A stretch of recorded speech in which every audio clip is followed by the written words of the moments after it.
Assalamu alaikum. Аққалпақтуу қырғыз жұртчылығы, ақсақалдуу қарылар, ағелечек енелер, ағалар, инилер, ежелер, қарындаштар. Біз қайрадан Манас баянынан кезип отурабыз.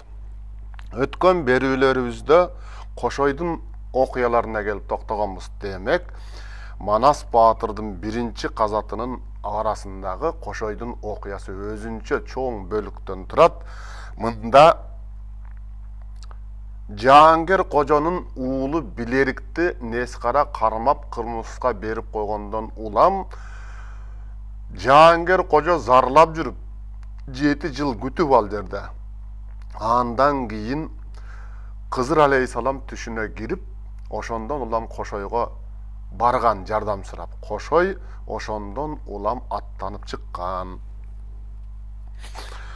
Жолдан аттанып чыкканда Найзаканды Кашкардан багындырып өлтүрүп, эл кылып алып, андан кийин бери аттанып келген жолдо аярлар менен урушканын кеп кылганбыз.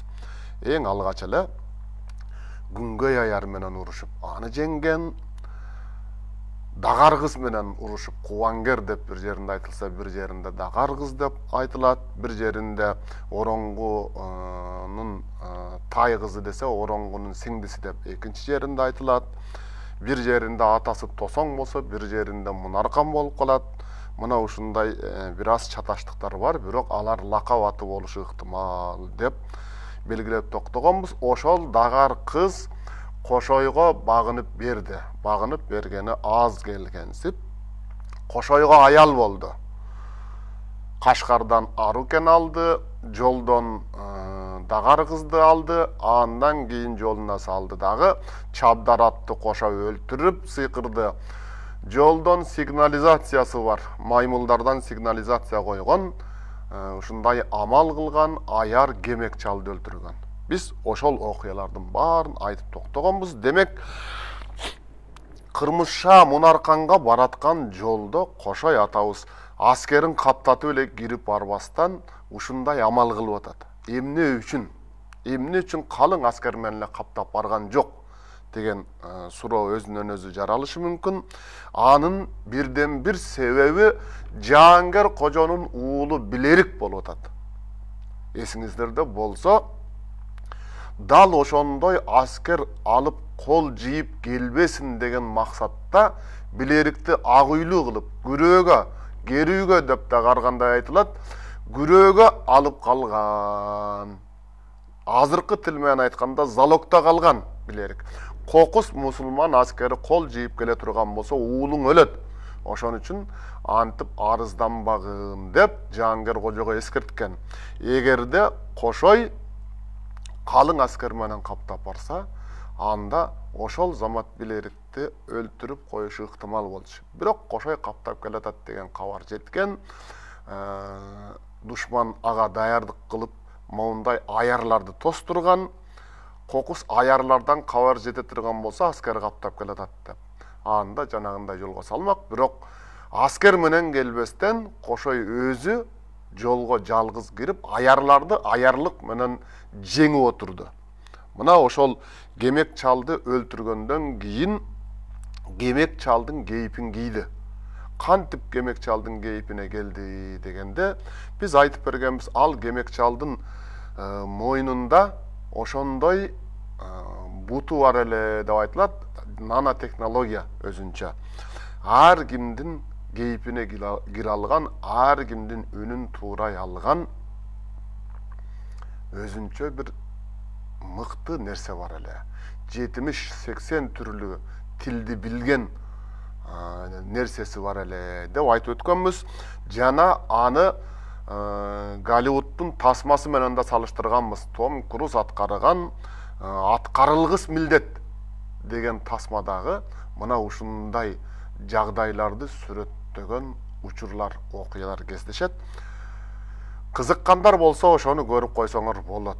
Аткарылгыс милдет деп таппай калсаңар, миссия невыполнима деп 4-5 бөлүктөн турган Голливудтун тасмасы Том Круз аткарган. Мына ошондо Кемек чалдын мойнундагы буту сыяктуу нерсе аткарылат. Моундай сканер кыла коюп эле, андан ошонун өңүн, ошонун үнүн туурап, ошол кейипке келе калат эле дейт. Эми кемек чалды көргөндөн кийин Кошой ошол кемек чал болуп душмандын арасына кирип бармак болду. Биз ошол жерине келип токтогонбуз, окуябызды улантабыз.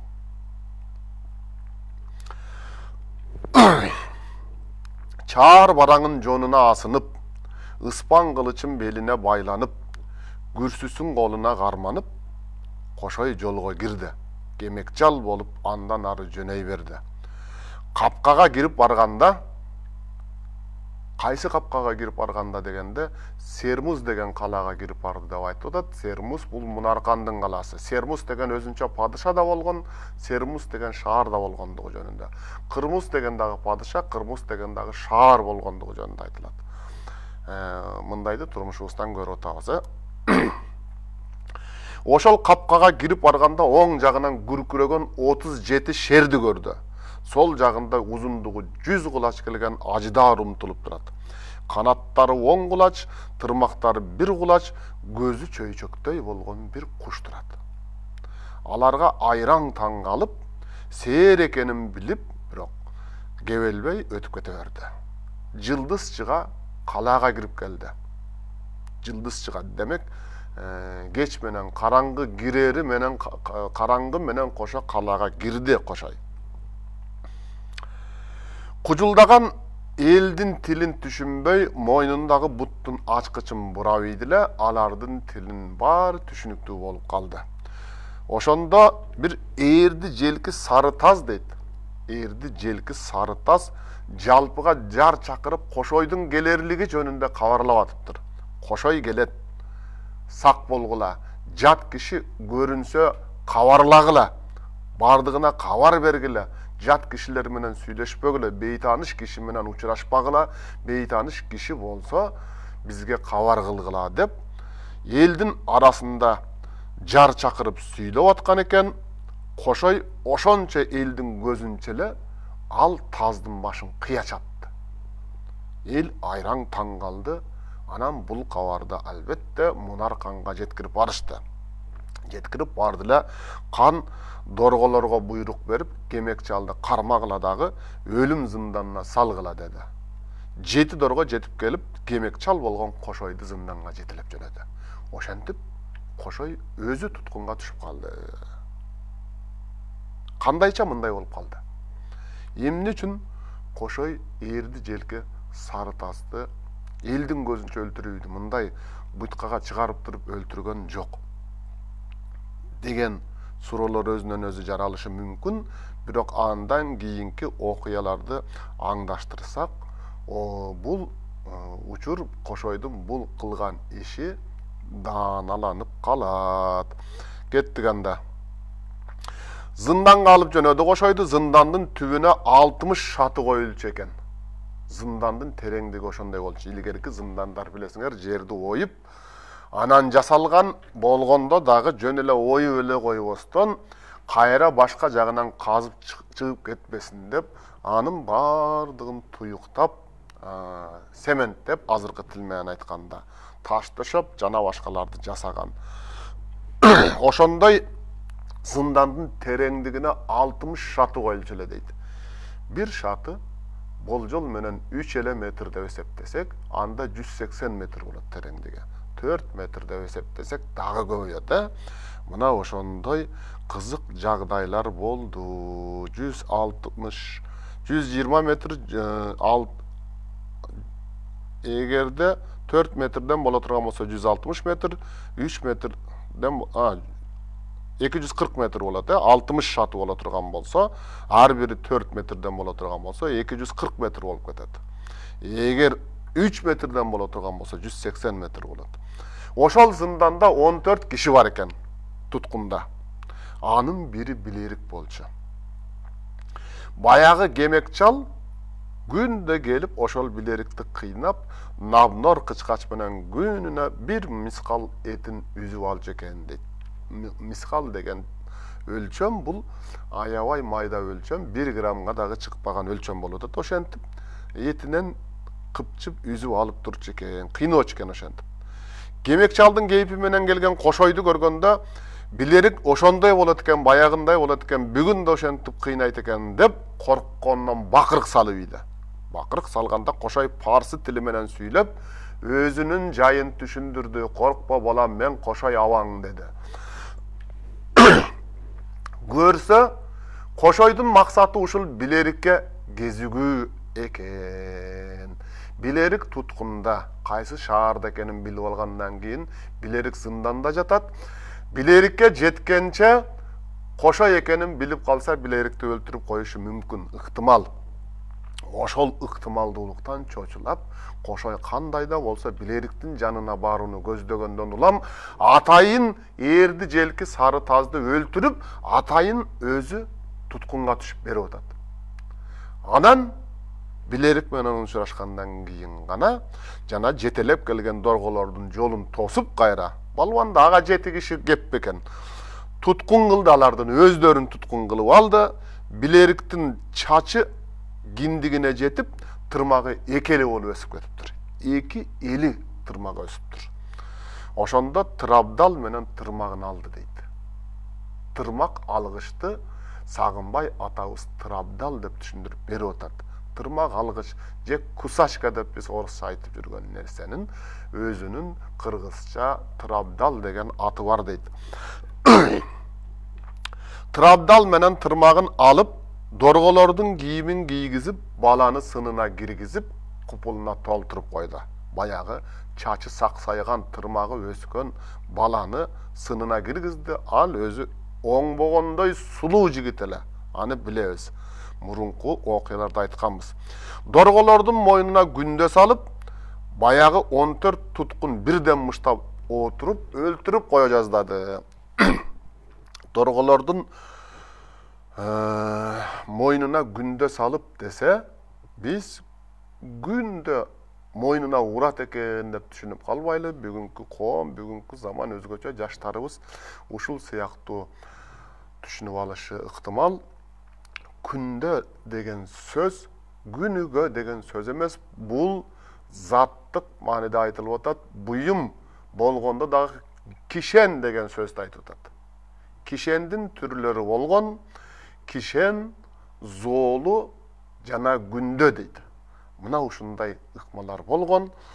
Көбүнчө күндө бутка кадалгандыгы жөнүндө маалымат алабыз. Бул жерде моюнга такты деп атпайбы? Моюнга зоолу салып, бутка күндө тагып, колго кишен сала тургандыгы жөнүндө маалыматтар айтылат. Демек, кишендин кайсыл жерге тагыла тургандыгы, моюнга салып, колду кошуп байлап койгону бар, бутка салып, бутту кишендеп койгону бар, колду өзүнчө кишендеп койгону бар.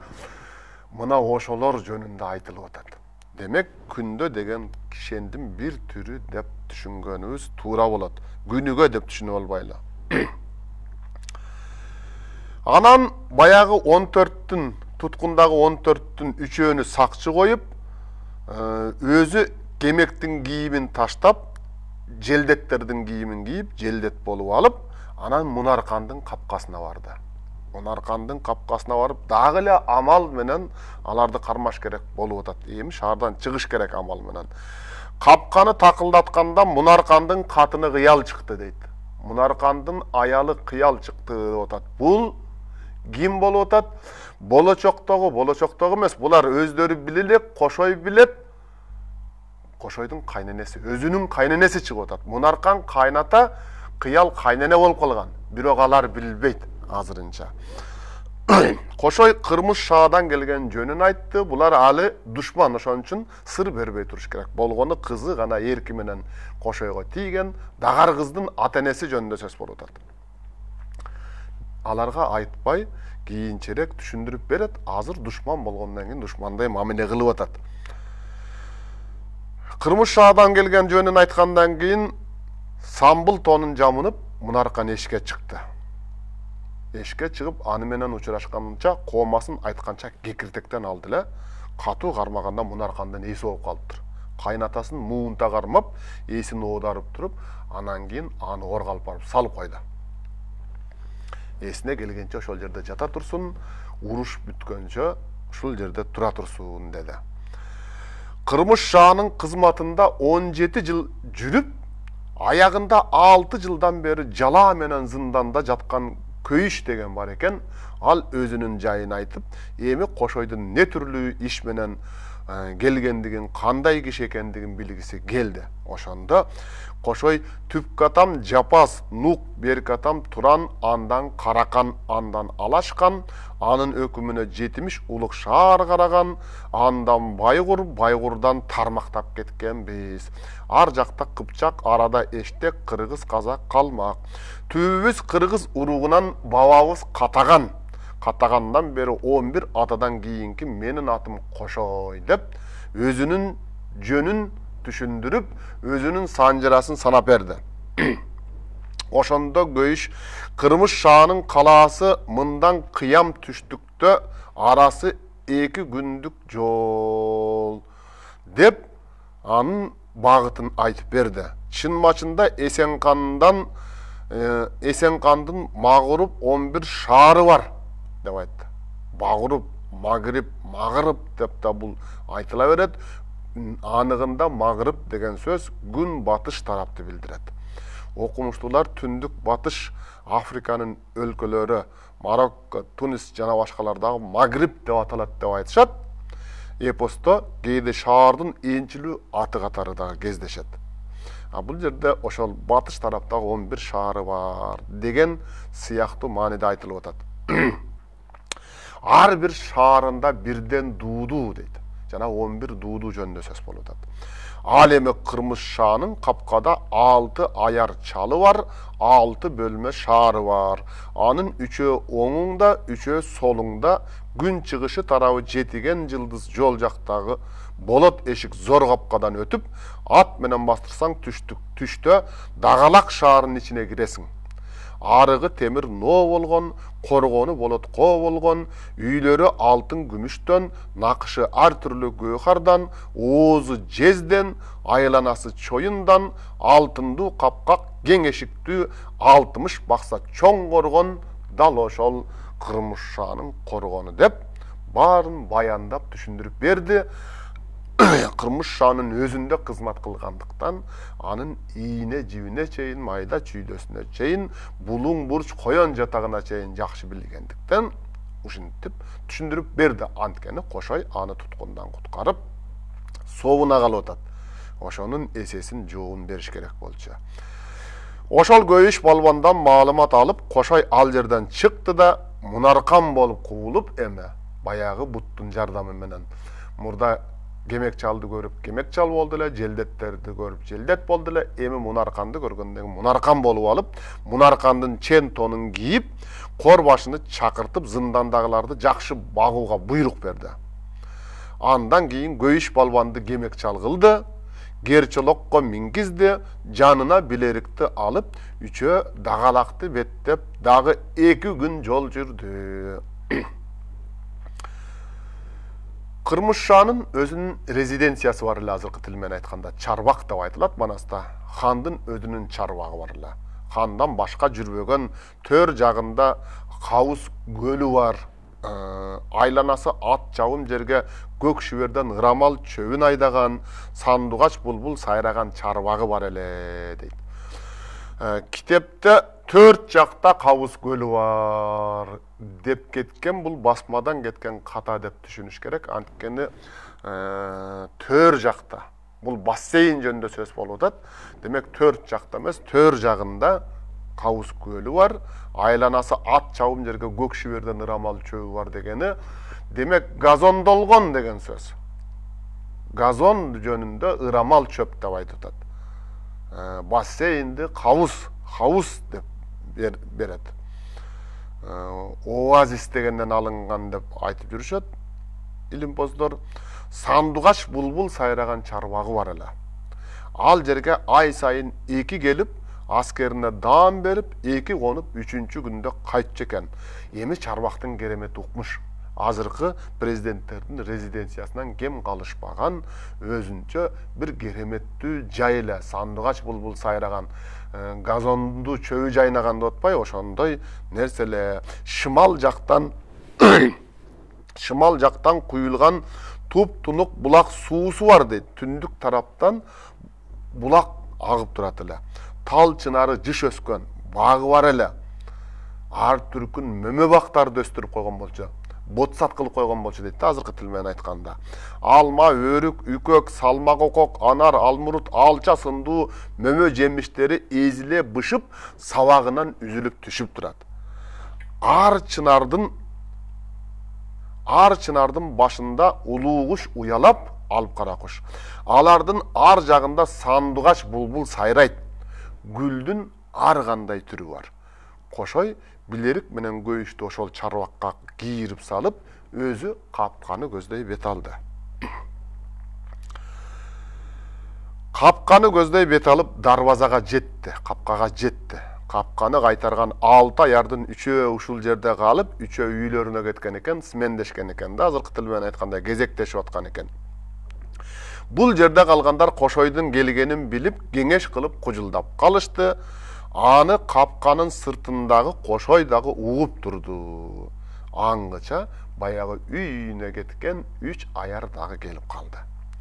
Эми келгенден кийин алпоо тең акылдашып, макулдашып, маслихаттешип алышып, макулдашып калышып, анан падышага кабар бермей болушту.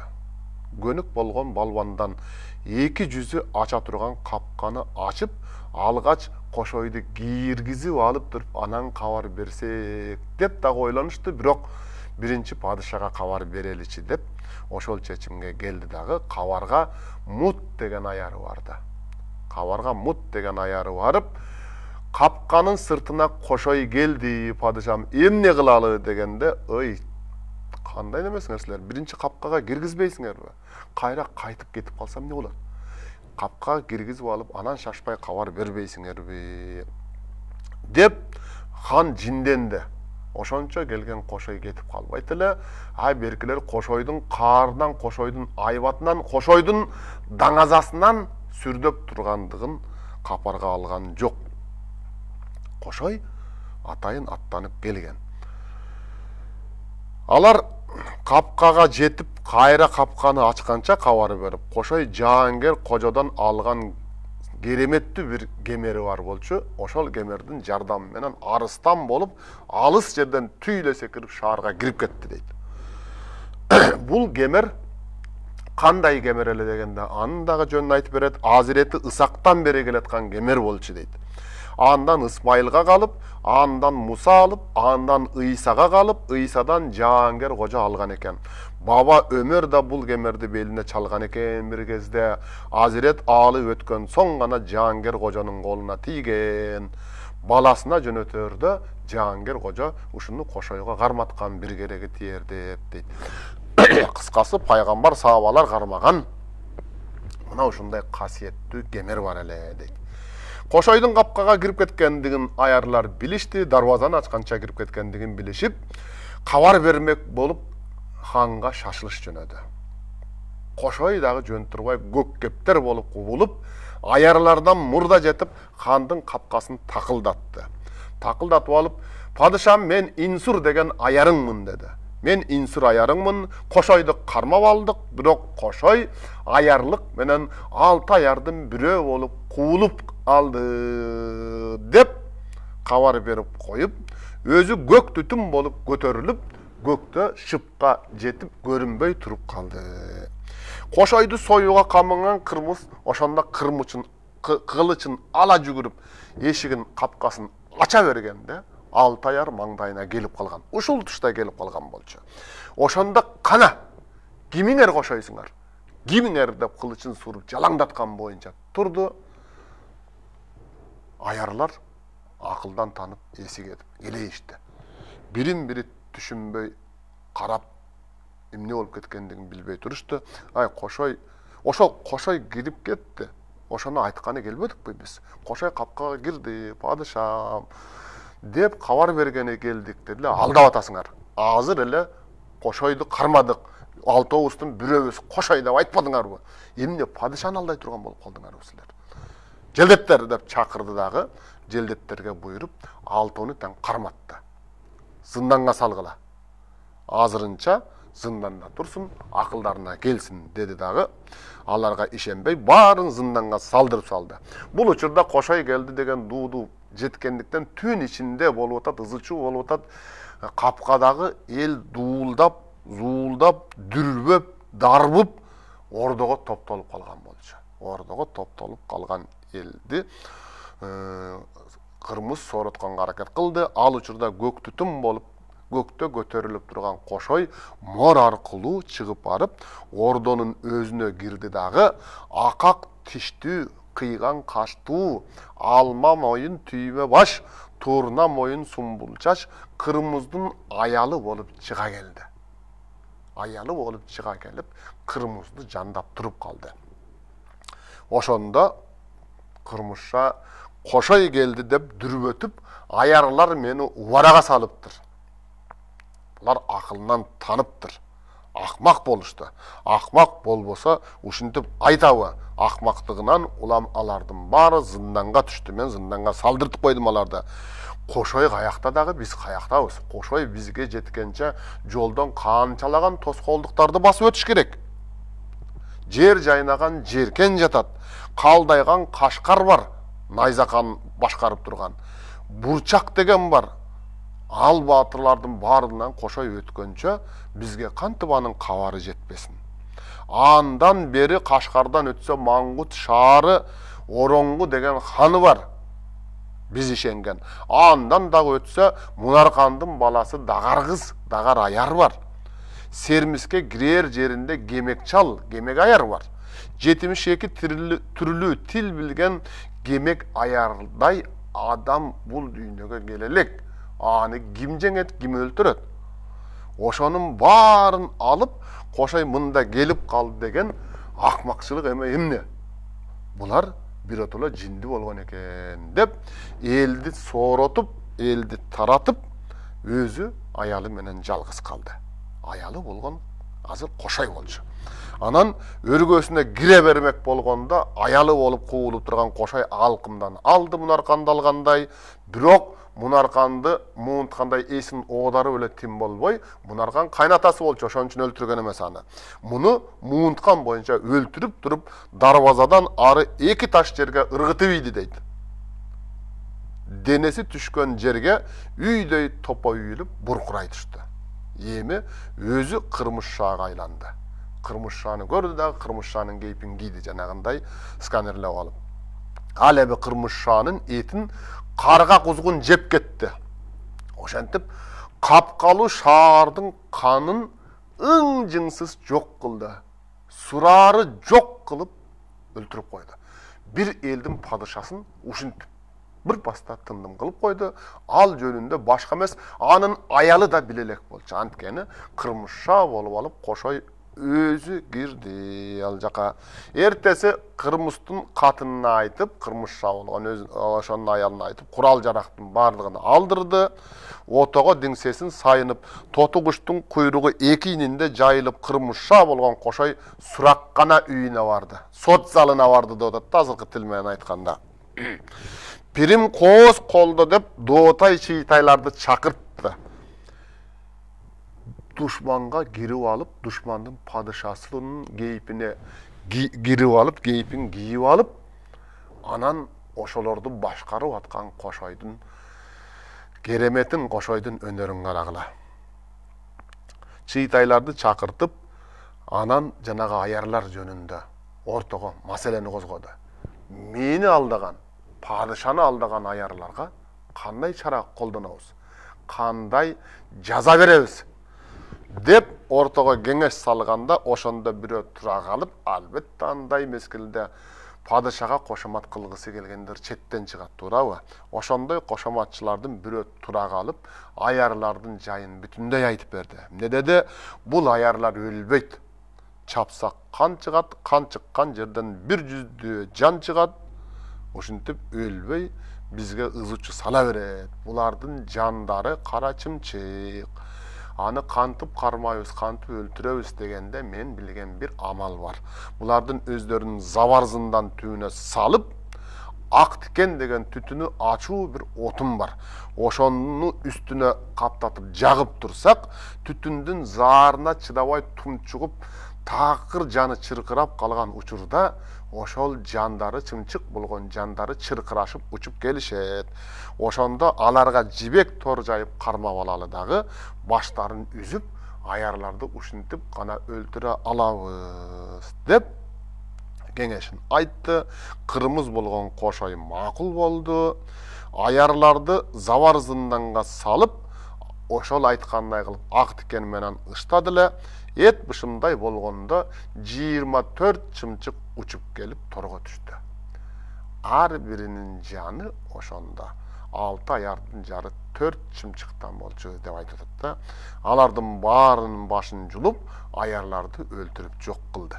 Ушинтип душмандын колу менен душманды өлтүрдү. Кырмыш анын кейпин кийип, бул мезгилде Кошой душманга падыша болуп туруп калды. Аны менен атар эле тынчып калган жок. Ошол бойдон эле билерикти куткардым, Курмушаны өлтүрдүм, эми кете берейин деп ойлонуп калчу Кошой эмес болчу.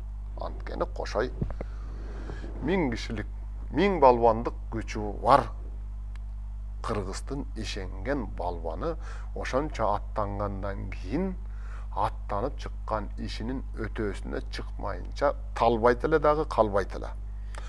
Кырмыш шаанын Калдаң аттуу бир эбегейсиз зор балбаны бар эле. Кошой ошону чакырып алды дагы. Менин алтындуу чынар бакчамда, баягы чарбагымда, резиденциямда Мунаркандын аяры Кемекчал бир жигит менен турат.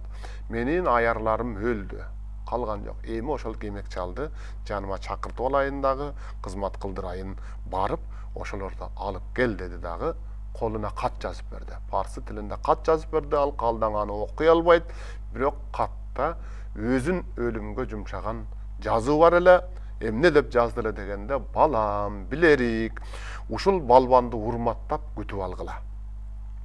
1000 кишилик күчү бар, буга экөөңдүн кудуретиң жетпейт, алың жетпейт, андыктан тамагына заар кошуп берип тындым кылгыла.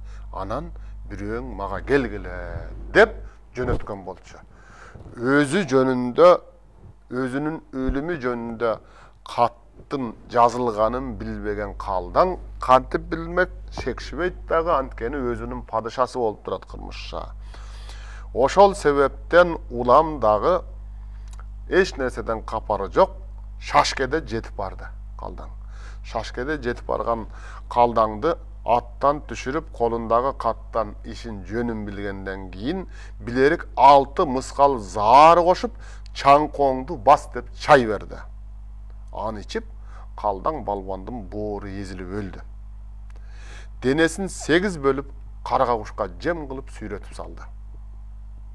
Анан көйүштү анда калтырып, өзү Кошойго жөнөдү. Келсе, Кошой кам болуп, элди башкарып турган экен. Ошондо Кошой билерикке тапшырма берди. Балам, Мунардын Сермус калаасына бар.